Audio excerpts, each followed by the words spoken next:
কিছু নিয়ামত আছে যেগুলো আমরা অনায়াসে পেয়ে গেছি, বুঝতেছি না। এটা মানুষের দুনিয়ার জীবনের বাস্তবতা। যখন কোনো জিনিস মানুষ সহজেই পেয়ে যায়, ওই জিনিসের কদর মানুষ কিছুটা হারিয়ে যায়। কোনো জিনিস হাসিল করতে গিয়ে যদি তার জীবনে কষ্ট করতে হয়, অনেক বড় সময় নিয়ে, লং লাস্টিং সময় নিয়ে তার যদি সাধনা করতে হয়, বহু সাধনা কষ্ট সাধনার পরে যদি কোনো জিনিস হাসিল করে, ওই জিনিসটার প্রতি মানুষের দরদ এবং মহব্বত বেড়ে যায়। কিন্তু আল্লাহ পাক আমাকে আপনাকে তার হাবিব মুহাম্মদ আরবি সাল্লাল্লাহু আলাইহি ওয়াসাল্লামের আদরের উম্মতকে দুনিয়ার জীবন দান করেছেন, বুঝতেছি না।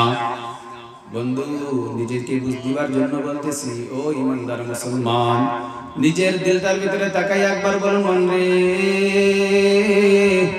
আল্লাহ পাক তোমাকে কেমন হাবিবের কেমন নবীর উম্মত বানাইছে। জানুনি নবীজি আমার কেমন বরকতওয়ালা নবী, কেমন রহমতওয়ালা নবী। আমার রহমতের নবী জন্মভূমি মক্কা ছাড়িয়া মদিনায় যাওয়ার পথে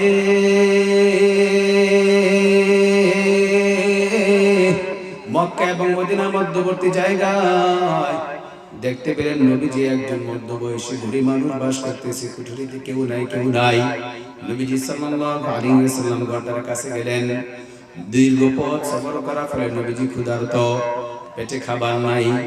ওই বুড়ি মার কাছে গিয়ে সালাম দিয়ে নবীজি বললেন, মা গো, তোমার ঘরে কোনো খাবার আছে? আমি মুসাফির মানুষ, আমার খিদার বড়, আমার পেটে বড় খিদা পেয়েছি, আমার খাবারের কিছু প্রয়োজন ছিল। ওই বৃদ্ধা মহিলাটা বলল, আমার ঘরে আজকের মতো তেমন কিছু নাই, কি দিয়ে আপনার মেহমানদারি করব? কারণ এই বৃদ্ধা তো জানে না তিনি যে রহমাতান লিল আলামিন।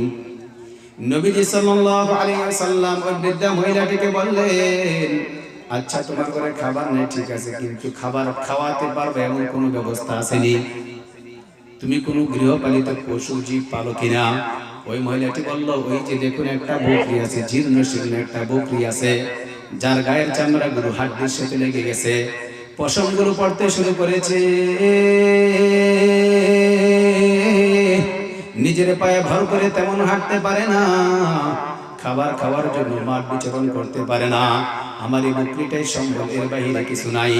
নবীজি সাল্লাল্লাহু আলাইহি ওয়াসাল্লাম বললেন, তুমি যদি আমাকে অনুমতি দাও তাহলে তোমার বকরি থেকে একটু দুধ দহন করতে চাই। বলি সুবহানাল্লাহ। ওই বুড়ি বলে, কেমন করে দুধ দহন করবা?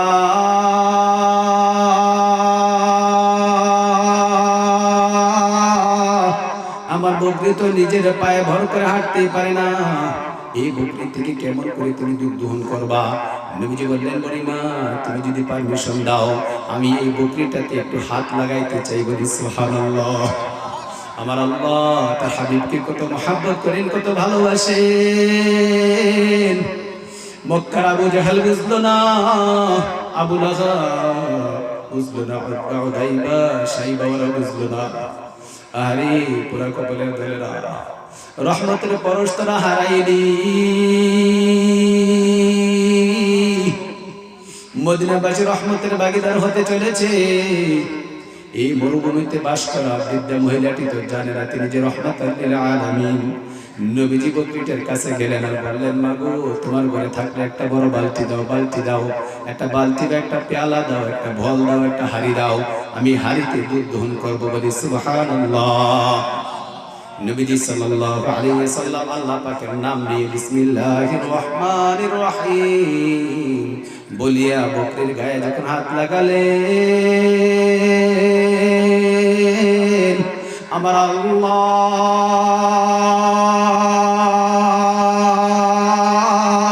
মা হালিমা সাদিয়া যেইভাবে তায়েফ থেকে মক্কা নগরীতে আসছিল শূন্য বদনে, গায়ে তেমন খাবার, পোশাক নাই, পেটে তেমন খাবার নাই, যে খচ্চের উপর আরোহণ করে এসেছে, হাঁটতে পারে না। ওই দিন নবীজি শিশুকালে যেমন রহমতের ফোয়ারা জারি করেছিলেন, আজকে আমার নবী রহমাতুল লিল আলামিনের হাতের পরশে চক্রে দেখা গেল আল্লাহ পাক রব্বুল আলামিন তার ডাক শুনিয়া তাহাকে একটি পাহাড়ি এলাকা আবদ্ধ করে দিলেন। তার সারা দেহটাকে অন্য একটা প্রাণীর মতো করে দিচ্ছেন, শুধু চেহারাটা ছাড়া। ওই চেহারা দিয়া বান্দা মালিকের জিকির করে আর কোরআন তেলাওয়াত করে। একদিন একজন যুবক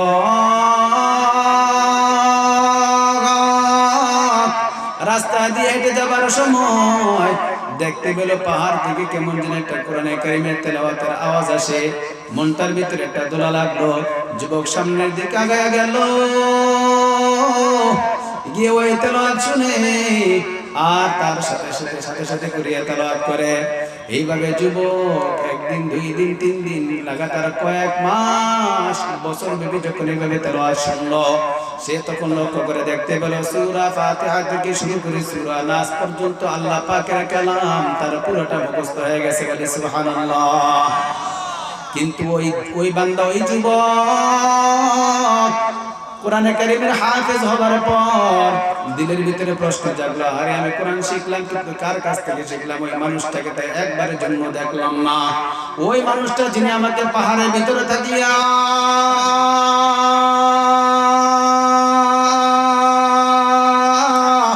আল্লাহর কালাম আমাকে শিখালো, তার চেহারাটা একটু দেখার দরকার। এবার যুবক নামাজ পড়ি আল্লাহর কাছে হাত উঠে দোয়া করে, কাদির পাহাড় নাম তোমার, আল্লাহু আল্লাহু। ও মালিক, আপনি সবচেয়ে ক্ষমতাধর, আপনার উপর কোনো ক্ষমতাবান নাই। আমি যে গুরুজির কাছ থেকে কোরআন শিখলাম, চার চেহারাটা আমি দেখতে চাই, আমাকে একটু দেখিয়ে দিন। ওই দিক থেকে ভিতরে যার থেকে কোরআন শিখলো সে আল্লাহর কাছে দোয়া করে, রহিমুর রহমান নাম তোমার, আল্লাহু আল্লাহু।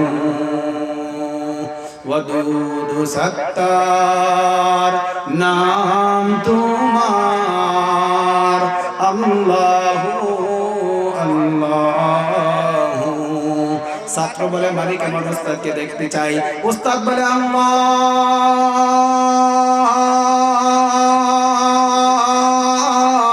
আপনার কাছে আমি বড় জোর করে আবদার করেছি, এই পাপিষ্ঠ চেহারা কোন মানুষকে আমি দেখাইব না।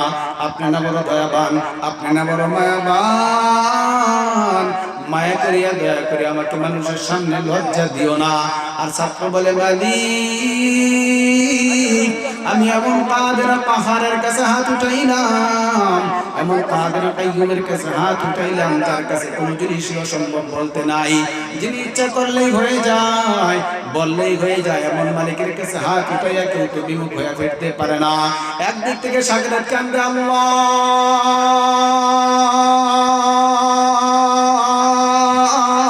আমার ওস্তাদকে একটু দেখবার চাই। অপর দিকে ওস্তাদ জি আল্লাহর কাছে কান্না করিয়া বলে, মালিক আমার মতো পাপিষ্ঠের চেহারা কোন মানুষকে দেখাইবার চাই না।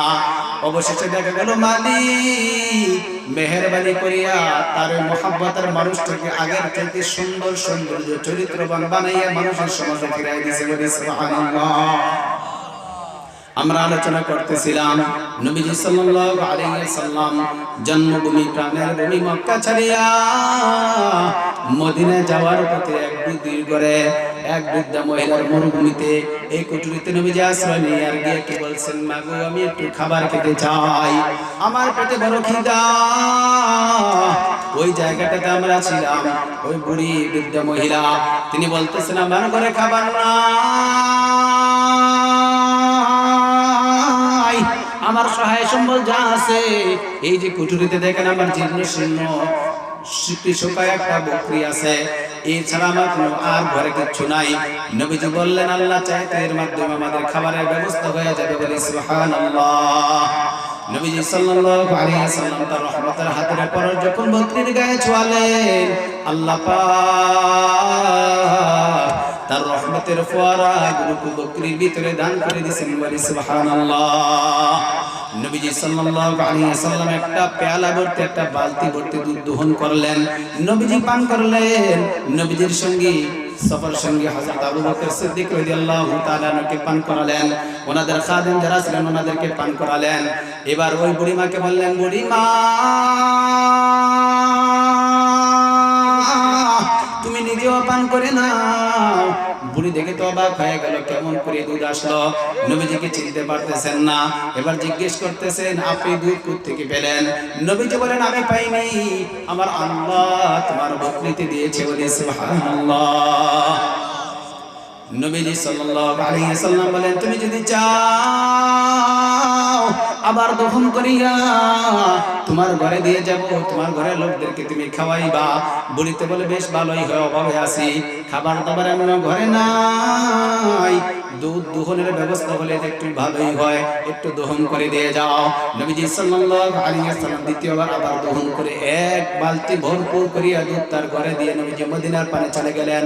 সন্ধ্যাবেলা তার স্বামী যখন ঘরে আসলো সারাদিন কাজ করার পরে, এসে দেখে ঘর ভর্তি বালতি ভর্তি দুধ দেখা যায়। কিরে পাগলি, তুই দুধ পাইলি কই? এত দুধ কোথা থেকে আসলো? কেন কেন তুমি এত অস্থির হচ্ছে কেন? একটু তাকাইয়া দেখো।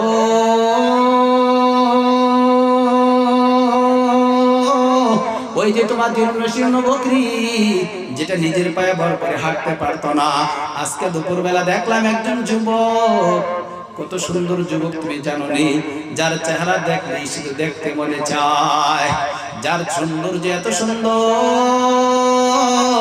চোখটা একটা পলকের জন্য পাতা পড়ে না, দেখলেই মনের ভিতরে কেমন যেন মায়ার মায়া জন্মনে। বলে সুবহানাল্লাহ।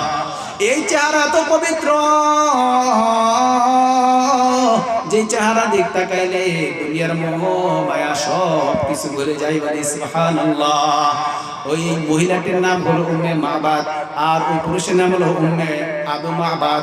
আবু মাবাদ তার বিবিকে জিজ্ঞেস করলো, কিরে কিরে এই যুবকটা কোথা থেকে আসলো?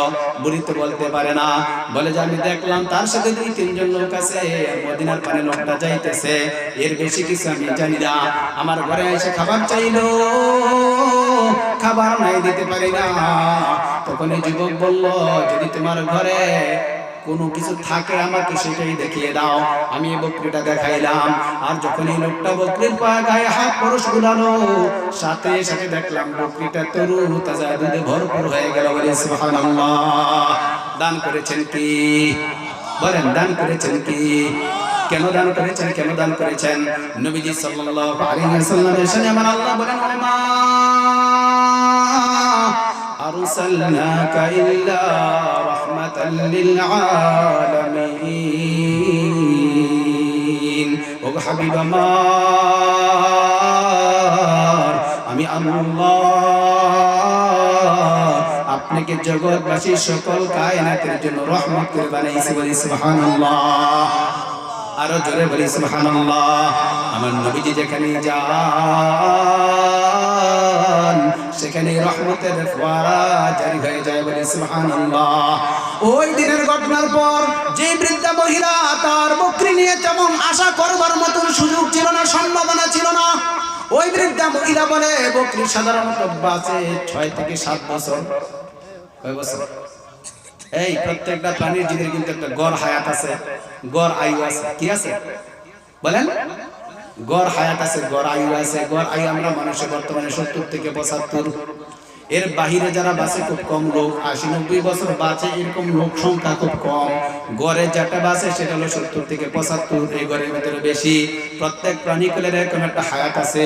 বকরি, বেড়া, ছাগল, দুম্বার বয়স, ছাগলের বয়স সাধারণত আমাদের দেশে যে বকরি পালি, বকরির গড় আয়ু 7 থেকে 8 বছর। আপনি নিজেই পালন করে দেখুন, প্রথম 2 বছর 1 বছর খুব তরুতাজা হৃষ্টপুষ্ট ভালো থাকে। 4 বছর 5 বছর পার হইলে তার চেহারার দিকে আর তাকানো যায় না। এত খাবার খাওয়ায়, তারপর শরীরে রং ধরে না, কারণ তার টেম্পার শেষ। কি শেষ? জোরে বলেন। বৃদ্ধ বয়সে ভালো ভালো খাবার খায়, কিন্তু চেহারা সজীবতা আসে না। যৌবনকালে পানি পান্তা খায়, চেহারা সুন্দর কমে না। যৌবনকালে কি খায়? পানি পান্তা খায়, চেহারা সৌন্দর্য কমে না। কিন্তু বৃদ্ধ বয়সে খুব ভালোভাবে দুধ কলা খায়, তারপর চেহারা সৌন্দর্য বাড়ে না, কারণ টেম্পার শেষ। কি শেষ? ওই উম্মে মাবাদ বলে, তোমরা জানো না জগৎবাসী মানুষ, আমার নবীকে আল্লাহ পাক কেমন রহমতের ফোয়ারা বানাইছেন। আমার রহমতের নবী যেদিন পরশ লাগালেন সেই দিন থেকে দেখলাম আমার বকরিটা 22 বছর জিন্দা ছিল। বলি সুবহানাল্লাহ। কয় বছর বলেন, জোরে বলেন মিয়া। 22 বছর শুধু জিন্দা ছিল তা নয়, নবীজির হাতের পরশ লাগার পর থেকে আমার ঘরে একটা দিন এমন যায় নাই যে দিনটা দিনে বকরি থেকে দুধ পাই না। বলি সুবহানাল্লাহ। বরকত দিয়েছেন কি আমার সেই রহমতের নবী। আমাকে আপনাকে মহব্বত করে কি করে না? একটু জোরে বলেন, কেমন রহমতের নবী, কেমন মায়া আমার আপনার জন্য নবীজির জানা আছে। বন্ধু গো, একটু মনটাকে নরম করিয়া, চক্ষুটাকে বন্ধ করিয়া ওই মদিনার রহমতের নবীর দিকে দিলটাকে লাগাইয়া দিন, আর ধীরে ধীরে তামান্না করুন, আল্লাহ বাংলার গরিব বানাইছে গো মালিক, তোমার হাবিবের রওজার পাশে দাঁড়াইবার সুযোগ দান করিয়া দিও।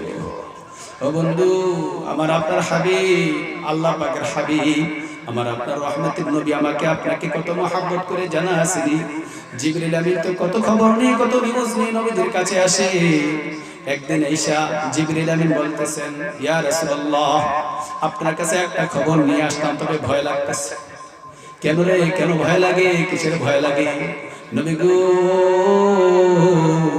আমি জিবরিলকে আল্লাহ পাঠাইছি, জিবরিল যা, আমি যে জাহান্নাম বানাইলাম ওই জাহান্নামটা এক পলক দেখিয়া গিয়ে আমার হাবিবকে জানা জাহান্নামের চিত্রটা কেমন হবে। ওগো নবীজি, ওই জাহান্নামের চিত্র দেখে আমার জিবরাইলের দিলের ভিতরে ভয় লেগে গেছে। অথচ জিবরাইল হলো জান্নাতি, জিবরাইলের জন্য জাহান্নামের কোনো প্রশ্নই আসে না। আল্লাহ পাক তাদেরকে বিশেষ নিয়ামত হিসেবে বানাইছেন, বিশেষ কুদরত হিসেবে বানাইছেন। ওই জিবরাইল তো জাহান্নামে যাবে না, কিন্তু জাহান্নামের ভয়ানক চিত্র দেখিয়ে নবীজির কাছে বলার পর নবীজির কাছে শোনাইতেছেন, নবী গো জানেন জাহান্নামের স্তর কি? আল্লাহ পাক কোরআনে হাকিমাত দিয়ে জানিয়ে দিয়েছেন, লাহা সাবআতু আবওয়াব, জাহান্নামের স্তর হলো 7টি। কয়টি? আমার দিক তাকান সবাই, জাহান্নামের স্তর কয়টি? আমরা কথায় বলে থেকে 7 দোজখ 8 বেহেশত, এর অর্থ হলো 7 দোজখ মানে 7টা দোজখ আলাদা আলাদা, এখানে একটা, এখানে একটা, এখানে একটা, এভাবে না। জান্নাতের বেলায় বলে এখানে একটা জান্নাত, ওইখানে একটা জান্নাত, ওইখানে একটা জান্নাত, ওইখানে একটা জান্নাত। জান্নাতের বেলা ডিভিশন দেওয়া আছে, first class, second class, third class, fourth class. এভাবে জাহান্নামেরও ডিভিশন দেওয়া আছে। হযরত আলী রাদিয়াল্লাহু তাআলা আনহু আয়াতের ব্যাখ্যা বলেন, লাহা সাবআতু আবওয়াব, জাহান্নামের যে 7টা স্তর, ওই স্তরগুলো হলো উপর থেকে নিচের দিকে। বলি নাউযুবিল্লাহ। কোথা থেকে কোন দিকে? সবাই বলেন। বিল্ডিং আমরা দুনিয়া বানাই, নিচ থেকে উপর দিকে যায়। কোথা থেকে কই যায়? বিল্ডিং এর স্তরগুলো নিচ থেকে উপরে যায়, আর জাহান্নামের স্তর ফ্লোরগুলো উপর থেকে নিচের দিকে যায়। লাহা সাবআতু আবওয়াব।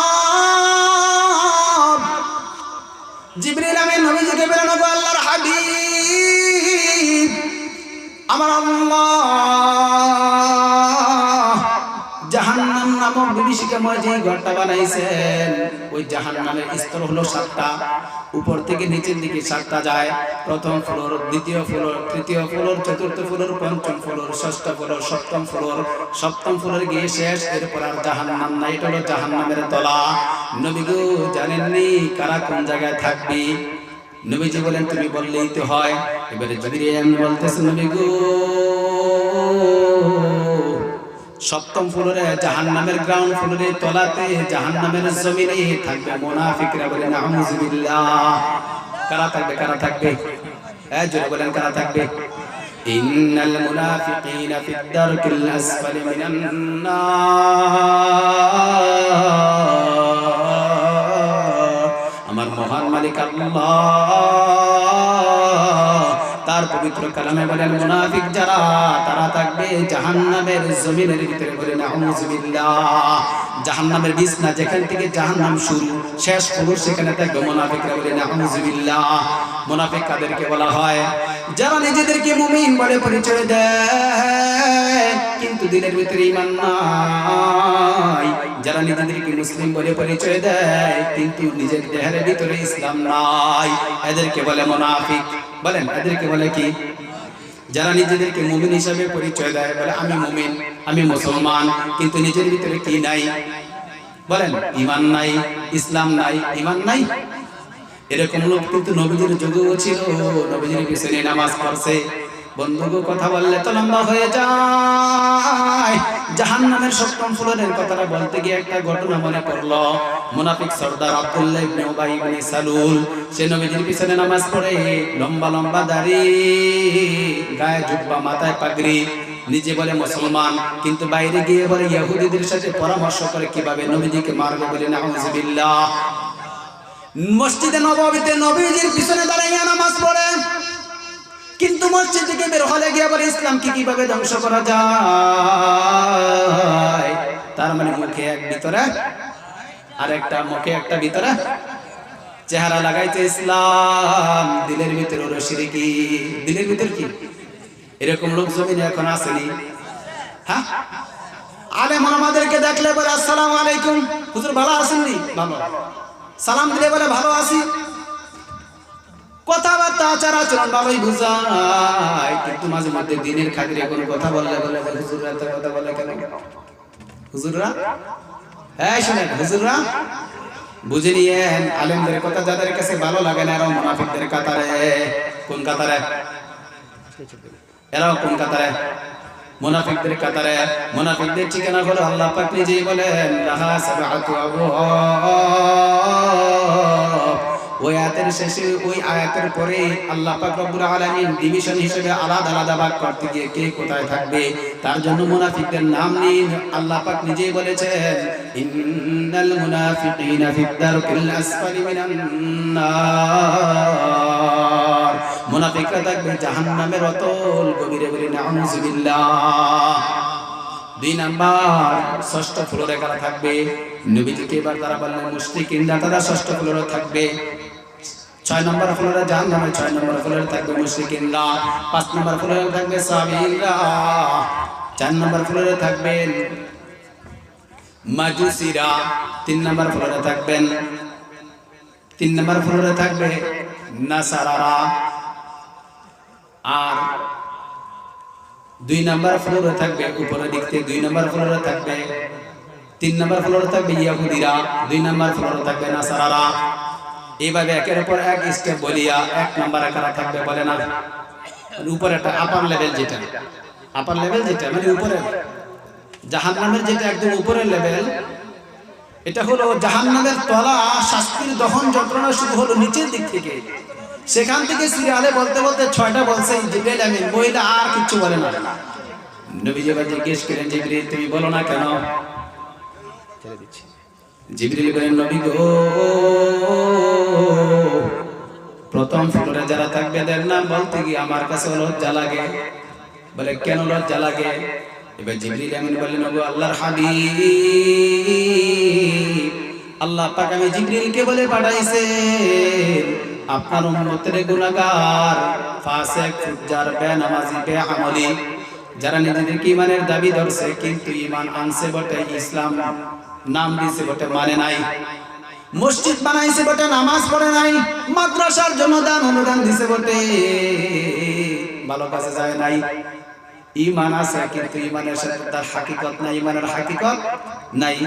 নবী গো আল্লাহ পাক আপনার খাতিরে, আপনার মায়া, আপনার মহব্বতে সমস্ত পাপিষ্ঠদেরকে নিচের দিক থেকে আযাব দিতে শুরু করবেন। আপনার খাতিরে আপনার উম্মতকে জাহান্নামের সবচেয়ে উপরে লেভেলে রাখবেন, যেখানে শাস্তিটা বড় হালকা হবে। বলি সুবহানাল্লাহ। শাস্তিটা কি হবে? হালকা হবে। নবীজি সাল্লাল্লাহু আলাইহি ওয়াসাল্লাম নিজে বলেন, তিরমিজি শরীফের হাদিস, ইন্না উম্মতি হাদিহি উম্মাতুন মারহুমাতুন উম্মাতুন লাইসা আলাইহা আযাবুন ফিল আখিরা। নবীজি বলেন আমার উম্মত হলো রহমতের উম্মত, তাদেরকে আমার আল্লাহ আখিরাতে অন্যদের মতো করে শাস্তি দিবেন না। বলে সুবহানাল্লাহ। আল্লাহ পাক রব্বুল আলামিন যেন আমাদের সবাইকে আযাব থেকে মুক্ত হয়ে জান্নাতীদের দলভুক্ত হয়ে নবীজির আদর্শ খাঁটি উম্মত হয়ে যেন দুনিয়ায় চলতে পারি, হাসরের মাঠে যেন মুক্তিকামী মানুষের দলভুক্ত হতে পারি। আল্লাহ যেন আমাদের সবাইকে সেই খুশনসিব দান করে। আমিন। আলহামদুলিল্লাহি রাব্বিল আলামিন। আলহামদুলিল্লাহ, হযরত অত্যন্ত চমৎকার বয়ান করতেছিলেন।